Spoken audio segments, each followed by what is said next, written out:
I never thought I'd bury my son. Not James. He was the kind of man who lit up every room he walked into, warm, funny, and endlessly kind. But there I was, standing in the cold November air at St. Mary's Cemetery, clutching a tissue that was already soaked through with tears. The priest's words blurred together as I stared at the casket, unable to believe my boy was gone. My chest felt hollow, like someone had carved out my heart with a dull knife. Then came Sarah, my daughter-in-law. She stood beside me, her face pale but composed, holding little Ethan's hand. I wanted to hate her for looking so calm while my world crumbled, but I couldn't. Not yet. Still, something about the way she glanced at me made my skin crawl. Later that evening, after everyone had left the house, she cornered me in the kitchen. "Martha," she said, her voice sharp enough to cut glass, "this isn't your home anymore. You need to leave." Just like that. No apology, no explanation. Only the cold truth staring me in the face. I didn't argue when Sarah told me to go. What could I say? He was right, it wasn't my home, not really. But where would I go? James had been my anchor for so long, and now he was gone. So, I packed what little I owned into 2 suitcases and moved into a small studio apartment on the edge of town. The place smelled faintly of mildew, and the heater rattled like an old car engine, but it was quiet. Quiet enough to think. Quiet enough to remember. That's when I found it. The letter. Tucked inside one of James' old journals, folded neatly and addressed to me. My hands trembled as I unfolded it. His handwriting was messy, hurried, like he'd written it in a rush. "Mom," it began, "if anything happens to me, don't trust Sarah. There's more going on than you know." My stomach dropped. What did he mean? Was this just paranoia, or had my son known something terrible before his death? I couldn't shake the feeling that this letter was a warning, and I intended to heed it. The next morning I called Detective Richard Hale. We'd known each other since James was a kid. He used to coach Little League baseball, and James had been one of his star players. When I explained what I'd found, Richard hesitated. "Martha," he said carefully, "you're grieving. Maybe this is just shock talking." But I wasn't having it. "Richard, my son didn't die because of some random accident. Something's wrong here, and I need your help to figure it out." Reluctantly, he agreed to meet me later that day. Over coffee at a diner downtown, I laid out everything I knew, or rather, everything I suspected. Sarah's strange behavior after the funeral, the cryptic note from James, the nagging feeling that something wasn't adding up. Richard listened intently, nodding occasionally but saying little. Finally, he leaned back in his chair and sighed. "There have been rumors," he admitted, "about Sarah's work. Some people say she's been playing fast and loose with company funds. But proving it? That's another story." I felt a chill run down my spine. If Sarah was involved in something shady, how far would she go to protect herself? Determined to find answers, I went back to James and Sarah's house under the pretense of collecting more of my things. Sarah wasn't home, thank God, but Ethan was upstairs in his room, glued to a video game. I gave him a quick hug before sneaking into James' study. The room still smelled like him, faint traces of cologne and pine-scented air freshener. My heart ached, but I forced myself to focus. In the bottom drawer of his desk, I discovered a small USB drive tucked inside an old eyeglass case. My pulse quickened as I slipped it into my pocket. Back at my apartment, I plugged it into my laptop. Most of the files were financial records, spreadsheets filled with numbers that meant nothing to me. But then I saw it, a video file labeled insurance. My hands shook as I clicked on it, only to be met with a password prompt. Whoever had recorded this hadn't wanted just anyone seeing it. And suddenly I knew I was onto something big. That night I barely slept. Every time I closed my eyes, I saw James' face smiling at me, heard his laugh echoing in my ears. How had I missed the signs? Had I been too busy wallowing in self-pity to notice my son was in trouble? The guilt was suffocating, heavier than any grief I'd ever felt. By morning I decided I needed backup. I reached out to Emily, my estranged younger sister who lived in London. We hadn't spoken in years, not since our father's funeral, but she was the only person I trusted with something like this. To my surprise, she picked up on the first ring. "Martha." Her voice was hesitant, wary. "It's been a long time." I swallowed hard. "Emily, I need your help. It's about James." For a moment, there was silence on the other end of the line. Then she said softly, "Tell me everything." Emily arrived 3 days later, jet-lagged but determined. She took one look at me and frowned. "You look terrible," she said bluntly, setting her suitcase down in the middle of my tiny living room. I laughed bitterly. "Thanks, Em. You always know how to make a girl feel better." She rolled her eyes but softened when I handed her the USB drive. "What am I looking for?" she asked, booting up my laptop. Together we spent hours poring over the files. Emily, being the tech whiz she was, managed to bypass the password on the video file. When it finally loaded, my breath caught in my throat. It was grainy footage shot late at night in what looked like a parking garage. Sarah stood in the frame, arguing fiercely with someone whose face was obscured by shadows. "We agreed this would look like an accident," Sarah snapped. My stomach churned. Accident. James' accident. This wasn't coincidence, it was proof. Proof that Sarah had played a role in my son's death. I couldn't stop watching the video. Over and over, I replayed Sarah's voice in my head, cold, calculating, devoid of any humanity. How could she stand there and talk about James' death like it was just another item on her to-do list? My hands clenched into fists so tight that my nails dug into my palms. Emily noticed and placed a hand on my shoulder. "Martha," she said gently, "you can't let your emotions get the better of you." Not yet. But how could I stay calm? The woman who had shared my son's life, raised his child, and called herself his wife was responsible for taking him away from me. That night, I drove to Sarah's house, the USB drive burning a hole in my pocket. When she opened the door, her smile faltered at the sight of me. "What do you want, Martha?" she asked, her tone dripping with disdain. I didn't answer. Instead, I held up the drive. "You know exactly what this is," I said, my voice trembling with rage. For a split second, fear flickered across her face, but then she laughed. Actually laughed. "Oh, Martha," she sneered. "You really think you can scare me with some stupid flash drive? You're pathetic."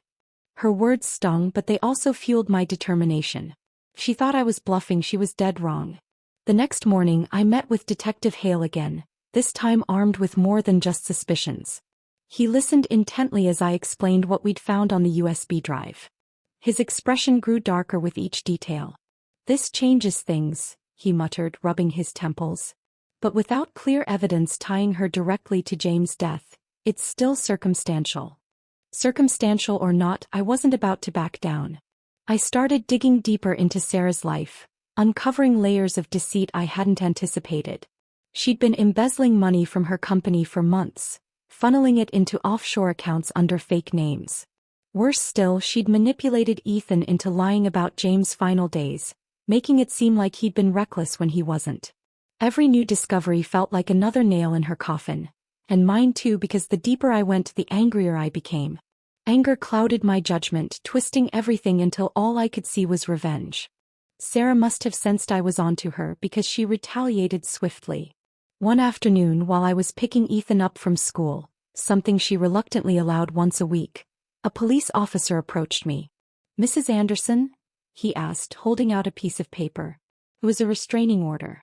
Sarah had claimed I was harassing her, trying to alienate Ethan from her. The irony made me sick. Alienation? She was the one poisoning my grandson against me. The judge sided with her, of course. Money talks, and Sarah had plenty of it. From that moment on, I wasn't allowed within 500 feet of her or Ethan. I couldn't even call him. The loneliness hit me like a freight train. Nights stretched endlessly, filled with silence broken only by the sound of my own sobs. But even in my despair, I clung to one thing: the knowledge that I would expose Sarah for who she truly was. No matter what it cost me. Emily stayed by my side throughout everything, offering both moral support and technical expertise. Together, we pieced together enough evidence to build a solid case against Sarah. Or so I thought. One evening, as we sat hunched over my laptop, Emily suddenly froze. "Wait," she whispered, rewinding the parking garage footage. There, standing beside Sarah in the shadows, was someone unmistakably familiar. Someone whose presence shattered me completely. It was Emily herself. My breath hitched as I stared at the screen, unable to process what I was seeing. What is this?" I croaked, turning to her. Emily wouldn't meet my eyes. "Martha," she began haltingly, "there's something I need to tell you." And then it all came pouring out. The years of resentment she'd harbored toward James, the way she blamed him and me for abandoning her after our father's death. She admitted to conspiring with Sarah, using her to orchestrate James' accident as an act of vengeance. My own sister, my blood, had betrayed me. I couldn't breathe. My chest felt like it was being crushed under the weight of Emily's confession. The room spun around me and I gripped the edge of the table to steady myself. How could you? I whispered, my voice barely audible. Tears streamed down my face, but they weren't tears of sadness. They were tears of betrayal, raw and searing. Emily sat across from me, her hands clasped tightly together, her eyes avoiding mine. I didn't mean for it to go this far, she said, her voice trembling. It was supposed to be a scare, a way to make James pay for what he did to us. But Sarah, she took it too far. Her words hit me like a slap. A scare? This wasn't some prank or petty revenge. This was my son's life we were talking about. James was dead because of her jealousy, her bitterness. And now here she was trying to justify it as if it were some kind of mistake. I stood up abruptly, knocking over my chair in the process. Get out, I hissed, pointing toward the door. Leave. Now. She hesitated, opening her mouth as if to say something, but when she saw the fury in my eyes, she grabbed her coat and fled. Alone in my tiny apartment, I sank to the floor, clutching my knees to my chest. How had everything gone so wrong? 4 days I didn't leave my apartment. I couldn't face anyone, not Detective Hale, not even Ethan, who I knew must have been confused by my sudden absence. All I could think about was how to make Sarah and Emily pay for what they'd done. Revenge consumed me, twisting my thoughts until I could barely remember why I'd started this journey in the first place. Was it for justice? Or just to hurt them the way they'd hurt me? Then one night clarity struck. If Emily thought she could hide behind Sarah, she was wrong. I decided to turn their own game against them. Using the evidence we'd gathered, including the damning video, I crafted an anonymous tip and sent it to the local newspaper and the police department. Within hours, reporters were camped outside Sarah's house, and detectives were knocking on her door. Watching the chaos unfold from afar gave me a sick sense of satisfaction. Finally, they were getting what they deserved. The fallout was swift and brutal. Sarah's arrest made headlines across the state, with journalists painting her as a greedy, manipulative monster who had orchestrated her husband's death for financial gain. Photos of her being led away in handcuffs went viral, and social media exploded with outrage. People I didn't even know began reaching out to congratulate me on exposing her. But I kept quiet, letting the public believe it was someone else entirely who had tipped off the authorities. Emily, however, disappeared. After Sarah's arrest, she vanished without a trace, leaving behind no forwarding address or explanation. Part of me hoped she'd stay gone forever, out of sight, out of mind. But another part of me couldn't stop thinking about her. Despite everything, she was still my sister. The same girl who used to braid my hair when we were kids, who cried on my shoulder after our father died. Had that bond meant nothing to her? Or had it meant too much, warping into something dark and poisonous? With Sarah behind bars, I petitioned the court for temporary custody of Ethan. To my relief, the judge granted it, citing Sarah's criminal behavior as grounds for removing her parental rights. When I picked Ethan up from school for the first time in weeks, he ran into my arms, sobbing. "I missed you, Grandma," he choked out. Holding him close, I promised myself I'd never let him go again. But victory tasted bitter. Every smile Ethan gave me reminded me of James, and every laugh echoed with the absence of my son. Worse still, Ethan seemed different, quieter, more withdrawn. It broke my heart to see him struggle, knowing I couldn't shield him from the truth forever. At night, I'd sit by his bed, watching him sleep and wondering if I'd made the right choice. Yes, Sarah and Emily had paid for their crimes, but at what cost? As the weeks passed, cracks began to show in my relationship with Ethan. He stopped talking about his parents altogether, retreating into himself whenever I tried to bring them up. One evening, as we sat at the kitchen table eating dinner, he finally spoke. "Why did Mommy do it?" he asked, his voice small and fragile. My fork clattered onto my plate. I hadn't prepared for this moment, hadn't figured out how to explain such monstrous acts to a child. "She made a terrible mistake," I said carefully, choosing my words with precision. "But it doesn't change the fact that she loved you very much." Ethan frowned, pushing his food around his plate. "If she loved me, why did she take Daddy away?" His question hung in the air, heavy and unanswerable. I reached across the table to hold his hand, but he pulled away. In that moment I realized I'd lost more than just James. I'd lost the trust of the people I loved most. Sarah's trial dominated the news for months, each revelation more shocking than the last. The prosecution painted her as a master manipulator, while the defense argued she was a victim of circumstance, coerced by Emily into committing unthinkable acts. Either way, the verdict was inevitable: guilty on all counts. As the jury foreman read the decision aloud, cameras captured Sarah's stoic expression, her refusal to show any emotion. Yet as I watched the coverage from my living room, I felt no joy. No vindication. Just emptiness. Sarah's punishment wouldn't bring James back, and it certainly wouldn't heal the wounds she'd inflicted on our family. Worse still, Emily remained a ghost lurking somewhere in the shadows. Her absence gnawed at me, a constant reminder of my failure to protect those I loved. Weeks turned into months and still there was no sign of Emily. I searched for her online, scouring social media platforms and international news outlets, but it was as if she'd vanished completely. Occasionally I'd catch glimpses of her in my dreams, her face blurred at the edges, her voice distant yet accusing. "You drove me to this," she'd whisper before fading into darkness. Each time I woke up drenched in sweat, the guilt heavier than ever. One rainy afternoon a letter arrived in the mail. The envelope bore no return address, only my name scrawled in shaky handwriting. My heart raced as I tore it open. Inside was a single sheet of paper, written in Emily's unmistakable script. "Martha, I don't expect you to forgive me. What I did is unforgivable. But please tell Ethan that none of this was his fault.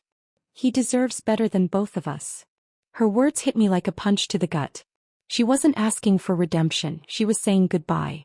For all I knew, she might already be gone for good this time. Ethan grew quieter with each passing day. His once bright eyes dulled, and he spent most of his time locked in his room, drawing pictures or staring out the window. When I asked him what was wrong, he shrugged, offering vague answers like, "Nothing," or, "I'm fine." But I could see the cracks beneath the surface. The way his lip quivered when he thought I wasn't looking, the way his shoulders tensed whenever Sarah's name came up. Desperate to reconnect, I tried everything. Baking cookies together, taking him to the park, even enrolling him in art classes he used to love. Nothing worked. One evening, as we sat on the couch watching an old Disney movie, he suddenly turned to me and asked, "Do you hate Mommy?" My throat tightened. How could I explain the complexity of hatred and grief to a child? "No," I said softly, choosing honesty over anger. "I don't hate her. I just wish she had made different choices." Ethan nodded slowly, though I could tell he didn't fully understand. Detective Hale stopped by unexpectedly one afternoon, his usual calm demeanor replaced by something closer to concern. "Martha," he began, sitting across from me at the kitchen table, "I need to talk to you about something." His tone sent a chill down my spine. He told me that while Sarah's conviction had brought justice, it had also left collateral damage. A fractured family, a traumatized child, and unresolved pain. "Vengeance feels good in the moment," he said, leaning forward, "but it doesn't fix anything. You've lost so much already. Don't let your anger consume what's left." His words stung because they were true. In my quest for revenge, I'd neglected the people who mattered most: James, Ethan, and even myself. That night, unable to sleep, I sat at the kitchen table with pen and paper. I needed to say things to Ethan that I couldn't bring myself to say aloud. Things about forgiveness, about letting go, about breaking free from the chains of bitterness. "Dear Ethan, I want you to know how sorry I am, not just for what happened to your parents but for how I handled it.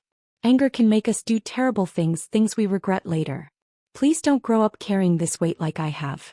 Learn to forgive, not because others deserve it but because you deserve peace." Tears blurred the ink as I wrote, but I forced myself to finish. This letter wasn't just for Ethan, it was for me too. A reminder that love should always outweigh vengeance, even when it feels impossible. Christmas came and went, marked by silence rather than celebration. Ethan barely touched his gifts, and the tree stood half-decorated in the corner of the living room. On New Year's Eve, I found myself staring at the empty chair where James used to sit. The house felt suffocating, haunted by memories I couldn't escape. I called Detective Hale again, needing someone to talk to. "It never gets easier, does it?" I asked, my voice breaking. He sighed heavily. "No, it doesn't. But sometimes, it becomes bearable. That's all we can hope for." His words offered little comfort, but they were enough to keep me going, at least for now. In early spring, I visited James' grave for the first time since the funeral. The air smelled of freshly cut grass, and the sun cast long shadows across the cemetery. Kneeling beside his headstone, I placed a bouquet of daisies, his favorite flower, and traced the engraving of his name with trembling fingers. "I'm so sorry, James," I whispered, tears streaming down my face. "I failed you. I let my anger blind me, and now everything's broken." I stayed there for hours, talking to him as if he were still alive, telling him about Ethan, about Sarah, about Emily. By the time I left, the weight on my chest felt slightly lighter, as if sharing my burden with him had eased some of the pain. Slowly, life began to find its rhythm again. Ethan started opening up, sharing snippets of his thoughts during dinner or laughing at silly jokes on TV. It wasn't perfect, but it was progress. One day he handed me a drawing he'd made, a picture of our family, complete with stick figures labeled Grandma, Ethan, and two smaller figures labeled simply Mom and Dad. "Can we visit Daddy soon?" he asked shyly. I nodded, swallowing the lump in my throat. "Of course, sweetheart." As we walked hand in hand to the car, I realized that healing wouldn't happen overnight, but maybe, just maybe, it was possible. Months later, I received another letter, this time from Emily. She'd been found in a small village in Italy, living under an assumed name. Before authorities could question her further, she took her own life, leaving behind a note addressed to me. "Martha, I couldn't live with what I'd done. Please take care of Ethan. Teach him to break the cycle of hate. Love always, Emily." Her death shattered me all over again. At her funeral, I stood alone, clutching Ethan's hand tightly. As the casket was lowered into the ground, I whispered, "Rest in peace, little sister." Later that night, I sat on the porch, staring at the stars. Life had taught me a cruel lesson. Vengeance may feel like justice, but it leaves scars that never heal. Forgiveness, though difficult, is the only path to true peace. And sometimes, love means letting go, even when it hurts the most.